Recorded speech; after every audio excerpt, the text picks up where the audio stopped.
Hello everyone, welcome to. तो आज हम लेकर के आए हैं झारखंड शिक्षक पात्रता परीक्षा से संबंधित बाल विकास एवं शिक्षा शास्त्र से कुल 30 क्वेश्चन को प्रैक्टिस सेट 10 लेकर के आए हैं। तो आइए देखते हैं आज का जो प्रैक्टिस सेट है उसमें पहला क्वेश्चन है, वर्तमान में छात्रों में शिक्षा रुचि नहीं है। वर्तमान में छात्रों में शिक्षा में रुचि नहीं है, क्यों? कारण क्या है कि जो वर्तमान में छात्र में शिक्षा की रुचि नहीं है? तो ऑप्शन देखते हैं। पहला ऑप्शन में है कि व्यवसाय में बहुत अधिक पैसा लगता है, तो ये तो हो नहीं सकता। और दूसरा है कि शिक्षा में बहुत ज़्यादा निवेश है, ये भी नहीं होगा। और तीसरा है कि उन्हें शिक्षा का कोई भविष्य नहीं दिखता, तो ये भी नहीं होगा। शिक्षा के बिना तो भविष्य हो ही नहीं सकता, इसलिए ये नहीं होगा। और ऑप्शन डी है कि शिक्षा का पाठ्यक्रम एवं प्रारूप की ठीक नहीं है, तो ऑप्शन डी इसका राइट आंसर होगा। चारों ऑप्शन में ऑप्शन डी जो है सबसे अच्छा ऑप्शन है। तो शिक्षा का पाठ्यक्रम एवं प्रारूप ठीक नहीं है, ये इसका राइट आंसर हो जाएगा, जिसके कारण से वर्तमान समय में छात्रों में शिक्षा के प्रति रुचि नहीं है, अधिकतर छात्रों में। तो इसका कारण यही है कि शिक्षा का पाठ्यक्रम एवं प्रारूप जो है सही नहीं है, जिसके चलते बच्चे जो है वर्तमान समय में छात्र रुचि नहीं ले रहे हैं शिक्षा में, इसलिए इसका राइट आंसर हो जाएगा ऑप्शन डी। नेक्स्ट क्वेश्चन है, छात्रों के शिक्षण में नैतिक शिक्षा का क्या महत्व है? ऑप्शन देखते हैं। नैतिक शिक्षा वर्तमान परिवेश में आवश्यक है। नैतिक शिक्षा छात्रों में उत्सुकता पैदा करती है। नैतिक शिक्षा चरित्र विकास के लिए आवश्यक है। नैतिक शिक्षा से मनुष्य महापुरुष बनता है। नहीं, तो नैतिक शिक्षा से इसका सबसे अच्छा जो ऑप्शन है ऑप्शन सी है, राइट आंसर हो जाएगा ऑप्शन सी, क्योंकि छात्रों के शिक्षण में नैतिक शिक्षा का महत्व इसलिए है क्योंकि नैतिक शिक्षा जो है चरित्र विकास के लिए आवश्यक होता है, इसलिए छात्रों के नैतिक शिक्षा बहुत जरूरी है। छात्रों को नैतिक शिक्षा देना बहुत जरूरी है, उसका बहुत ही महत्व है, क्योंकि नैतिक शिक्षा ही चरित्र विकास के लिए आवश्यक होता है, इसलिए इसका राइट आंसर हो जाएगा ऑप्शन सी। तो अगर अभी तक आपने मेरे चैनल को सब्सक्राइब नहीं किया है तो प्लीज़ मेरे चैनल को सब्सक्राइब करिए, लाइक करिए एंड शेयर करिए। नेक्स्ट क्वेश्चन देखते हैं, निबंधात्मक प्रश्नों के स्थान पर वस्तुनिष्ठ प्रश्न विद्यालय में क्यों पूछे जाते हैं? क्या कारण है कि निबंधात्मक प्रश्नों के स्थान पर वस्तुनिष्ठ प्रश्नों को पूछा जाता है? तो इसका कारण देख लेते हैं ऑप्शन में। छात्रों को समय का महत्व दर्शाने के लिए, कम समय में ज़्यादा काम करने के लिए, या फिर ज़्यादा प्रश्नों को उत्तर जानने के लिए। हाँ, तो ये होना चाहिए कि निबंधात्मक प्रश्नों के स्थान पर अगर वस्तुनिष्ठ प्रश्न पूछा जाता है तो उससे बच्चे जो है ज़्यादा प्रश्नों को उत्तर जान सकेंगे, इसलिए वस्तुनिष्ठ प्रश्न को पूछा जाता है। तो ऑप्शन डी को भी देख लेते हैं, उत्तर पुस्तिका हल करने में आसानी होती है। नहीं, ये नहीं होगा, इसका राइट आंसर हो जाएगा ऑप्शन सी, क्योंकि निबंधात्मक प्रश्नों के स्थान पर वस्तुनिष्ठ प्रश्न इसलिए पूछा जाता है क्योंकि ज़्यादा प्रश्नों को उत्तर जान सके छात्र, इसलिए इसका राइट आंसर हो जाएगा ऑप्शन सी। नेक्स्ट क्वेश्चन है, छात्रों का शैक्षणिक भ्रमण कराया जाता है क्यों? किस लिए छात्रों का शैक्षणिक भ्रमण कराया जाता है? तो आइए देखते हैं ऑप्शन को। बच्चे पढ़ाई को एक बोझ ना समझें, और ऑप्शन देख लेते हैं, छात्रों के माता पिता को संतुष्ट करने के लिए। नहीं, छात्र के माता पिता से इससे कोई रिलेशन नहीं है, छात्रों को प्रत्यक्ष संपर्क ज्ञान हासिल कराने के लिए। हाँ, तो ये इसका राइट आंसर हो जाएगा ऑप्शन सी, क्योंकि छात्रों का शैक्षणिक भ्रमण इसलिए कराया जाता है क्योंकि छात्रों को प्रत्यक्ष संपर्क द्वारा ज्ञान हासिल करा सके। तो छात्रों को प्रत्यक्ष संपर्क ज्ञान हासिल कराने के लिए छात्रों को शैक्षणिक भ्रमण कराया जाता है, तो इसलिए इसका राइट आंसर हो जाएगा ऑप्शन सी। नेक्स्ट क्वेश्चन देखते हैं, कक्षा में छात्र अगर आपके प्रश्न का उत्तर ना दे सके तो आप क्या करेंगे? एक शिक्षक क्या करेंगे? एक शिक्षक का क्या काम होगा जब कक्षा में छात्र शिक्षक द्वारा पूछे गए प्रश्नों को अगर उत्तर ना दे सके तो एक शिक्षक को क्या करना चाहिए? तो देखते हैं ऑप्शन को। शिक्षक को समवाय उस उत्तर को बताना चाहिए, या फिर उसी प्रश्न को फिर अलग ढंग से पूछना चाहिए, या फिर उसी प्रश्न को कक्षा में बार बार पूछना चाहिए, या समवाय उत्तर देकर छात्र से याद करवाना चाहिए। तो अगर बच्चा छात्र अगर प्रश्न का उत्तर नहीं दे पाता है तो शिक्षक को समवाय उत्तर दे करके छात्र से याद करवाना चाहिए। इसका राइट आंसर हो जाएगा ऑप्शन डी।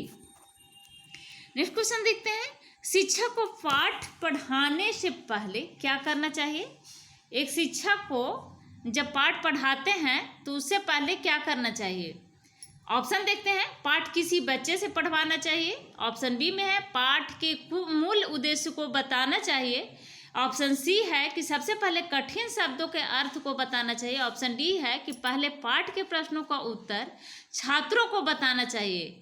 तो ऑप्शन इसका राइट आंसर हो जाएगा 6 का राइट आंसर हो जाएगा ऑप्शन बी, क्योंकि पाठ के मूल उद्देश्य को सबसे पहले बताना जरूरी हो जाता है एक शिक्षक को पाठ पढ़ाने से पहले। तो एक शिक्षक को पाठ पढ़ाने से पहले जो पाठ आप पढ़ा रहे हो उसका उद्देश्य क्या है तो वो वह बताना बहुत ज़रूरी होता है। इसलिए इसका राइट आंसर हो जाएगा ऑप्शन बी, क्योंकि पाठ के मूल उद्देश्य को बताना सबसे पहले जरूरी होता है। एक शिक्षक को जो भी पाठ पढ़ा रहे होते हैं उनको पहले उसके बारे में, उसके उद्देश्य के बारे में बताना जरूरी होता है। इसलिए इसको पाठ के मूल उद्देश्य को बताना चाहिए। नेक्स्ट क्वेश्चन है, वह छात्र जो बहुत कमजोर है उसे आप कैसे पढ़ाएंगे? ऑप्शन देखते हैं, रोज नई जानकारियां से पूर्ण एक पुस्तक उसे पढ़ने के लिए देंगे, बुद्धिमान छात्रों के साथ बैठाकर उसे पढ़ाएंगे, या फिर उसे अलग से वक्त देकर पढ़ाएंगे, या उसे कहेंगे कि सफलता मेहनत करने वालों को ही मिलती है। तो इसका राइट आंसर हो जाएगा ऑप्शन सी, उसे अलग से वक्त दे करके पढ़ाएंगे, क्योंकि वह छात्र जो बहुत कमजोर है उसको समय देने की ज़रूरत है। अगर आप अलग से समय दे करके पढ़ाएंगे तो वह सीख पाएगा धीरे धीरे, और फिर उसमें रुचि पैदा होगा और उसको इंटरेस्ट जब आने लगेगा तो वो आसानी से सीख पाएगा। तो पहले तो उस जो छात्र कमज़ोर है पढ़ने में उसे अलग से वक्त देकर को समय दे करके उसको समय निकाल करके अलग से पढ़ाना चाहिए कमज़ोर बच्चे को। तो इसलिए इसका राइट आंसर हो जाएगा ऑप्शन सी, उसे अलग से वक्त देकर पढ़ाएंगे। नेक्स्ट क्वेश्चन है, बाल्यावस्था के लिए पर्याप्त नींद होती है? बाल्यावस्था के लिए कितने घंटे सोना चाहिए बाल्यकाल का बालक को? 11 घंटे, 7 घंटे, 8 घंटे या 6 घंटे? तो बाल्यावस्था के लिए बालक को कम से कम जो है 8 घंटे जरूर सोना चाहिए। 8 घंटे का पर्याप्त नींद लेना बहुत ज़रूरी है। बाल्यावस्था के लिए कम से कम 8 घंटे पर्याप्त नींद बहुत जरूरी है। इसलिए इसका राइट आंसर हो जाएगा ऑप्शन सी। नेक्स्ट क्वेश्चन है, बालक के विकास को जो घटक प्रेरित नहीं करता है वह कौन सा घटक है? ऑप्शन देख लेते हैं, वंशानुक्रम, वातावरण, विद्यालय, या फिर इनमें से कोई नहीं। तो बालक का तो इसमें जो ऑप्शन दिया हुआ वंशानुक्रम भी प्रभावित करता है, वातावरण भी प्रभावित करता है, जिस वातावरण में बच्चा रहता है उसी के अनुसार वो ढल जाता है। वंशानुक्रम भी प्रभावित करता है और विद्यालय भी प्रभावित करता है। तो इसलिए इसका राइट आंसर हो जाएगा ऑप्शन डी, इनमें से कोई नहीं होगा, क्योंकि बालक के विकास का जो घटक प्रेरित करता है प्रेरित नहीं करता है। तो प्रेरित नहीं करता पूछ रहा है, तो इनमें से कोई नहीं होगा, क्योंकि सभी तो प्रेरित करता है जो ऑप्शन दिया हो। वंशानुक्रम हो भी होगा, वातावरण भी प्रेरित करता है, विद्यालय भी प्रेरित करता है विकास में। तो इसलिए इसका राइट आंसर हो जाएगा ऑप्शन डी, इनमें से कोई नहीं। नेक्स्ट क्वेश्चन है, बालक का सामाजिकृत निम्नलिखित तकनीकी से निर्धारित होता है? किस तकनीकी से सामाजिकृत एक बालक में निर्धारित होता है सामाजिकृत तकनीकी का? तो साक्षात्कार तकनीकी द्वारा, कि समाज नीति तकनीकी द्वारा, या निरीक्षण तकनीकी द्वारा, या जीवन मृत अध्ययन के द्वारा? तो इसका जो है राइट आंसर हो जाएगा ऑप्शन बी, समाज नीति तकनीकी के द्वारा एक बालक में सामाजिकृत तकनीकी का निर्धारण होगा। इसलिए इसका राइट आंसर हो जाएगा ऑप्शन बी, समाज नीति तकनीक के द्वारा। नेक्स्ट क्वेश्चन है, सृजनशील बालकों का लक्षण है? तो सृजनशील बालक का क्या लक्षण होगा? समस्याओं के प्रति सजगता का अभाव, गतिशील चिंतन का अभाव, या अमानवीयता का अभाव, या फिर जिज्ञासा का अभाव? तो सृजनशील बालकों का लक्षण क्या होगा? तो इसका राइट आंसर हो जाएगा ऑप्शन डी, क्योंकि सृजनशील बालकों में एक लक्षण जो होता है वह जिज्ञासा होता है, जानने की प्रवृत्ति, किसी चीज का जानने की प्रवृत्ति, उसमें अंदर से जिज्ञासा होगा। तो इस प्रकार के बालक सृजनशील बालक होते हैं। तो इसका राइट आंसर हो जाएगा ऑप्शन डी, जिज्ञासा हो जाएगा सृजनशील बालकों का लक्षण। तो जिज्ञासा होगा इसका right answer option D. Next question है, बुद्धिलब्धि निकालने का सही फॉर्मूला क्या है? तो बुद्धिलब्धि निकालने का सही फॉर्मूला होता है मानसिक आयु बटा वास्तविक आयु इंटू 100। मानसिक आयु किसी बालक का अगर 120 है और वास्तविक आयु अगर 80 है तो 120 बटा 80 इंटू 100 करेंगे तो उसका बुद्धिलब्धि निकल जाएगा।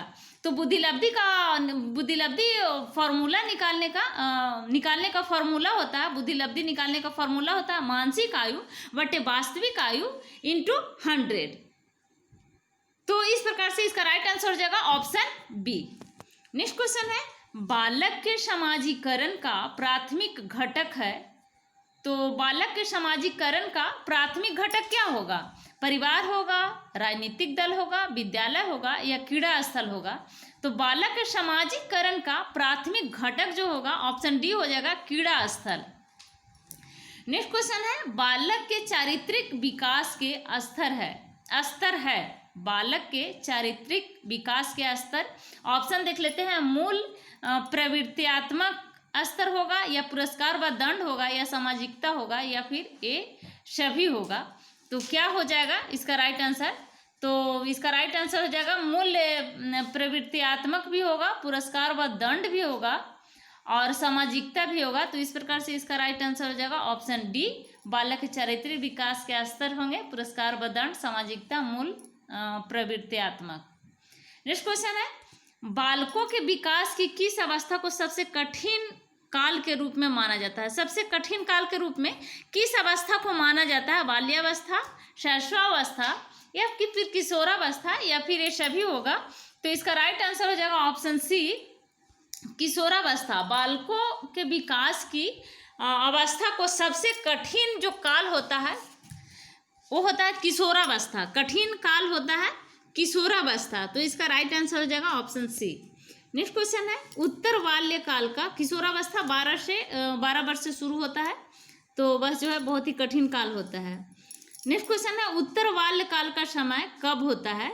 उत्तर बालकाल यानी बालकाल के जस्ट बाद का समय। तो उत्तर बालकाल का समय कब होगा? ऑप्शन देखते हैं, 1 से 3 वर्ष, 3 से 6 वर्ष, 6 से 12 वर्ष या 12 से 18 वर्ष। क्या होगा? तो इसका राइट आंसर हो जाएगा ऑप्शन सी, 6 से 12 वर्ष उत्तर बाल्यकाल का समय होगा, यानी बाल्यकाल के जस्ट बाद का समय जो होता है तो 8 से 12 वर्ष होगा, क्योंकि 12 वर्ष से फिर किशोरावस्था शुरू हो जाता है। तो 8 से 12 वर्ष हो जाएगा। इसका राइट आंसर हो जाएगा ऑप्शन सी। नेक्स्ट क्वेश्चन है, भाषा विकास के विभिन्न अंग कौन से हैं? ऑप्शन देखते हैं, अक्षर ज्ञान है या फिर सुनकर भाषा समझना या फिर ध्वनि पैदा करके भाषा बोलना या फिर ये सभी।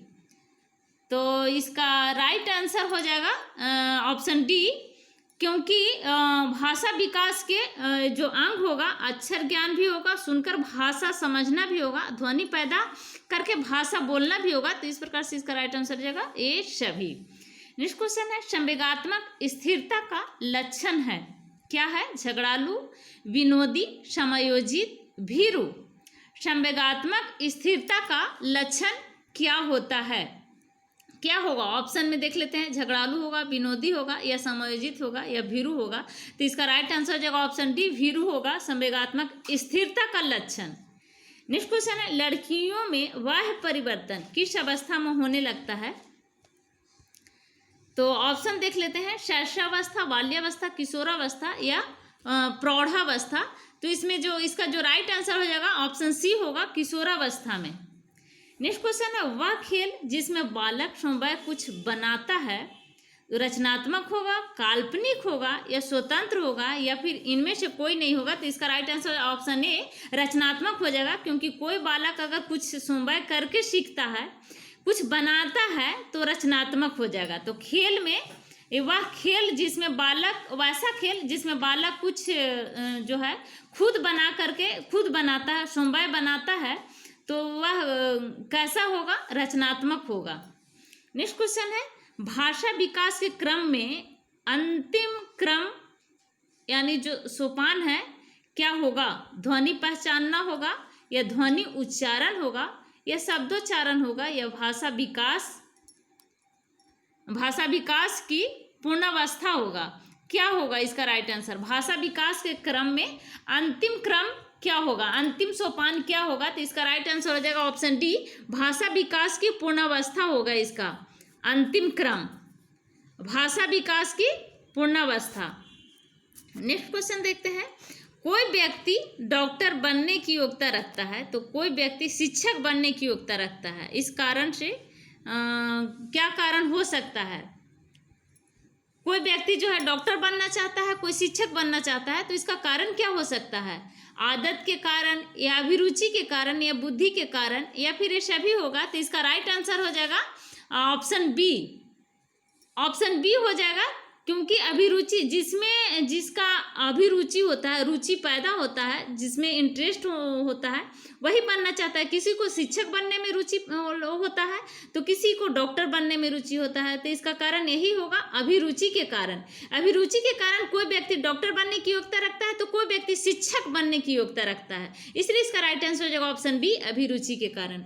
नेक्स्ट क्वेश्चन है, आदतों का शैक्षिक महत्व है क्या है? आदतों का शैक्षिक महत्व समय तथा शक्ति की बचत है, बालकों के चरित्र निर्माण में सहायक होगा, या आदतों के माध्यम से समायोजन क्षमता का विकास होगा, या फिर ये सभी होगा? तो इसका राइट आंसर हो जाएगा ऑप्शन डी, ये सभी होगा। आदतों का शैक्षिक महत्व होगा, समय तथा शक्ति की बचत भी होगा, बालकों के चरित्र निर्माण में सहायक भी होगा, और आदतों के माध्यम से समायोजन क्षमता का भी विकास होगा, इसलिए इसका राइट आंसर हो जाएगा ऑप्शन डी। नेक्स्ट क्वेश्चन है, शिक्षा का कार्य है, शिक्षा का क्या कार्य होगा? अर्जित रुचियों को स्वाभाविक बनाना, जन्मजात रुचियों को बदलना, या फिर जन्मजात व अर्जित रुचियों को अलग करना, या फिर जन्मजात व अर्जित रुचियों को मिलाना? तो शिक्षा का क्या कार्य होता है? तो शिक्षा का कार्य होगा अर्जित रुचियों को स्वाभाविक बनाना, अर्जित जो रुचि होगा उसको स्वाभाविक बनाना, ये शिक्षा का कार्य होता है, इसलिए इसका राइट आंसर हो जाएगा ऑप्शन ए। नेक्स्ट क्वेश्चन है, किशोरावस्था में रुचियां होती है, किस प्रकार की रुचियां होती है? सामाजिक रुचियां होती है, व्यवसायिक रुचियां होती है, या व्यक्तिगत रुचियां होती है, या फिर ये सभी होगा? तो इसका राइट आंसर हो जाएगा ऑप्शन डी, ये सभी होगा। सामाजिक रुचियां भी होती है, व्यवसायिक भी, और व्यक्तिगत रुचियां भी, तो इस प्रकार से इसका राइट आंसर होगा ऑप्शन डी, ये सभी। नेक्स्ट क्वेश्चन देखते हैं, व्याख्यान विधि किसके लिए आवश्यक है? बच्चों के लिए, या फिर उच्च कक्षा के विद्यार्थियों के लिए, या फिर दोनों के लिए? बच्चे और उच्च कक्षा के विद्यार्थियों के लिए, दोनों के लिए, या फिर इनमें से कोई नहीं? तो इसका राइट आंसर हो जाएगा ऑप्शन बी, उच्च कक्षा के विद्यार्थियों के लिए व्याख्यान विधि बहुत जरूरी है। छोटे बच्चों के लिए व्याख्यान विधि जरूरी नहीं है, क्योंकि उच्च बच्चे के लिए बहुत ही जरूरी होता है व्याख्यान विधि, व्याख्या करके उसको समझाना। तो व्याख्यान विधि उच्च कक्षा के विद्यार्थियों के लिए जरूरी होता है। नेक्स्ट क्वेश्चन है, बाल प्रकृति का ज्ञान शिक्षक को होना चाहिए, क्यों? बाल प्रकृति का ज्ञान शिक्षक को होना चाहिए, क्यों? देखते हैं ऑप्शन में, इससे उसमें दया की भावना विकसित होती है, इससे उसमें आत्मविश्वास बढ़ता है, शिक्षा की प्रक्रिया में बालक केंद्र बिंदु होता है, या फिर इससे वह अच्छा पढ़ता है। तो बाल प्रकृति का ज्ञान शिक्षक को क्यों होना चाहिए? तो इसका सबसे जो अच्छा ऑप्शन हो जाएगा, राइट आंसर हो जाएगा, शिक्षा की प्रक्रिया में बालक केंद्र बिंदु होता है, बालक को केंद्र में रह करके शिक्षा देना होता है, इसलिए बाल प्रकृति का ज्ञान शिक्षा को बहुत जरूरी होता है, शिक्षा को होना चाहिए। तो इसका कारण ये है कि शिक्षा की प्रक्रिया में बालक केंद्र बिंदु होता है, और यही कारण है कि बाल प्रकृति का ज्ञान एक शिक्षक को होना चाहिए, बाल प्रकृति का ज्ञान, ताकि वह बालक को केंद्र में रख करके शिक्षा दे। तो इसलिए इसका राइट आंसर हो जाएगा ऑप्शन सी। नेक्स्ट क्वेश्चन है, शिक्षण की सफलता के लिए आवश्यक है, क्या आवश्यक है ताकि शिक्षण को सफलता मिल सके? तो शिक्षण को सफल बनाने के लिए क्या आवश्यक हो सकता है? ऑप्शन देख लेते हैं, शिक्षक की कुशलता, प्राचार्य का सहयोग, शिक्षक की शैक्षिक योग्यता, या फिर ये सभी? तो इसका राइट आंसर होगा शिक्षक की कुशलता भी, और प्राचार्य का सहयोग भी, और शिक्षा की शैक्षिक योग्यता भी, तो इसलिए इसका ऑप्शन हो जाएगा, राइट आंसर हो जाएगा ऑप्शन डी, ये सभी होगा। क्योंकि शिक्षण की सफलता के लिए सभी ऑप्शन जो दिया हुआ है, सभी चीज़ों की जरूरत है, क्योंकि एक शिक्षक, कुशल शिक्षक की भी जरूरत है, तभी शिक्षण सफल हो पाएगा। प्राचार्य का उसमें सहयोग को भी जरूरत है शिक्षण को सफल बनाने के लिए, और शिक्षक की शैक्षणिक योग्यता, इसलिए इसका राइट आंसर हो जाएगा ऑप्शन डी, ये सभी। नेक्स्ट क्वेश्चन देखते हैं, शिक्षा का उद्देश्य क्या है? क्या है शिक्षा का उद्देश्य? ज्ञान अर्जन का उद्देश्य है, सामाजिक उद्देश्य है, या पर्यावरण के समायोजन का उद्देश्य है, या फिर ये सभी होगा? तो शिक्षा का उद्देश्य क्या होगा? क्या हो सकता है शिक्षा का उद्देश्य? तो इसका राइट आंसर हो जाएगा ऑप्शन डी, ऑप्शन डी हो जाएगा इसका राइट आंसर। क्योंकि शिक्षा का जो उद्देश्य होगा, ज्ञान अर्जन का भी उद्देश्य होगा, सामाजिक उद्देश्य भी होगा, और पर्यावरण में समायोजन का भी उद्देश्य होगा, तो इसलिए इसका राइट आंसर हो जाएगा ऑप्शन डी। नेक्स्ट क्वेश्चन है, यदि इस वीडियो का नेक्स्ट एवं लास्ट क्वेश्चन है, यदि बालक को ड्राइंग सिखानी है तो कौन सी प्रणाली अधिक उपयुक्त होगी? देख लेते हैं ऑप्शन, व्याख्यान विधि, व्याख्यान प्रदर्शन विधि, निष्पादन विधि, या फिर स्वरचित विधि। क्या होगा? यदि बालक को ड्राइंग सिखानी है तो इसमें व्याख्यान प्रदर्शन विधि सबसे अधिक उपयुक्त होगी। व्याख्यान प्रदर्शन विधि, अगर आप बालक को ड्राइंग सिखा रहे हो तो व्याख्यान उसके करने से ही, व्याख्यान करके प्रदर्शन करना अगर करेंगे तो बालक उसे ड्राइंग सीख जाएगा। तो इसे जो है सिर्फ व्याख्या करने से कठिनाई होगी, और निष्पादन विधि से भी और स्वरचित विधि से भी। तो अगर व्याख्यान और प्रदर्शन दोनों होता है तो यह जो है ड्राइंग सिखाने का सबसे अच्छा तरीका होगा। तो ये सबसे अच्छा प्रणाली जो होगा व्याख्यान प्रदर्शन विधि हो जाएगा, इसलिए इसका राइट आंसर हो जाएगा ऑप्शन बी। तो अगर अभी तक आपने मेरे चैनल को सब्सक्राइब नहीं किया है तो प्लीज़ मेरे चैनल को सब्सक्राइब करिए, लाइक करिए एंड शेयर करिए। Thank you.